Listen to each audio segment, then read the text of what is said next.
नमस्कार शेतकरी मित्रांनो. तर स्वागत आहे आपलं तुमच्या नवीन व्हिडिओमध्ये. तर मित्रांनो, आता कांद्याचे आपल्याला 90 दिवस पूर्ण झाले आणि आपण इकडं फवारणी घेतली होती सिजंटा कंपनीचं कल्टर आणि 05234 आणि 0050चे, आणि आपण त्याच्यात एक पोषक घेतलं होतं. तर फवारणीनंतर आपण 8 दिवसांनी पाणी दिलं आहे कांद्याला, आणि हे बघा कांद्याचा रिझल्ट. म्हणजे आता कांदे काढणीयोग्य झाले आणि आम्ही तर आता याला एक शेवटचं पाणी दिलं आहे आपण. तर हे बघा कांद्याची साईज काही अशी झाली, एकदम लाल भडक कांदा आहे. आणि हे बघा ड्रिपवर असल्यामुळे पण म्हणजे मान पहा अजून, म्हणजे अजूनही हिला 15 तरी दिवस लागेल एकदम साईज भारी व्हायला.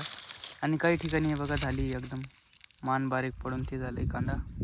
तर असा काही आपला कांदा होता 2025चा. तर मी तुम्हाला दाखवतो आता काढण्याच्या वेळेस.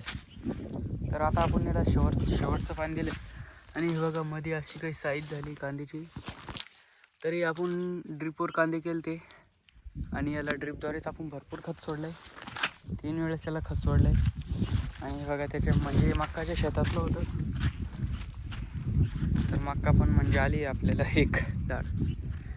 तर असा काही आपला कांद्याचा प्लॉट. आणि आपला त्याच्याच शेजारी चिकूचा बगीचा आहे. चिकूची पण साईज व्हायला सुरुवात झाली. आता मार्च महिना चालू आहे. तर आता चिकूचं पण हार्वेस्टिंग आपल्याला करावं लागेल. चिकूची साईज काही अशी झाली आहे. आणि चिकूमध्ये आपण आंतरपीक केलं होतं मक्का, तर ती पण काढून घेतली आपण. आणि आता इकडं रोटरी मारायचं काम चालू आहे. तर असा काही आपला चिकूचा बाग आहे. तर हा 2 एकरचा बाग आहे आपला.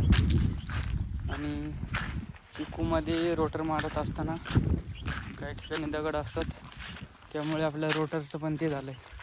तर हा शक्तिमान कंपनीचा रोटावेटर आहे, 4 फूट 36 ब्लेड.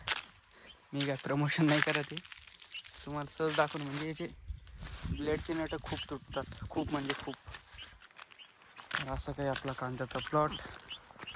आणि त्याच्याच शेजारी तुम्हाला दाखवतो मी, इकडं पण एक प्लॉट आहे आपला कांद्याचा.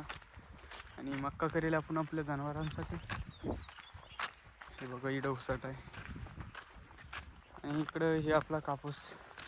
त्याच्या शेजारी आपला कांद्याचा प्लॉट. असं काही कांद्याचा प्लॉट. तुम्हाला व्हिडिओ कसा वाटला मला कमेंट करा. व्हिडिओ आवडला असेल तर लाईक शेअर आणि सबस्क्राईब नक्की करा. धन्यवाद.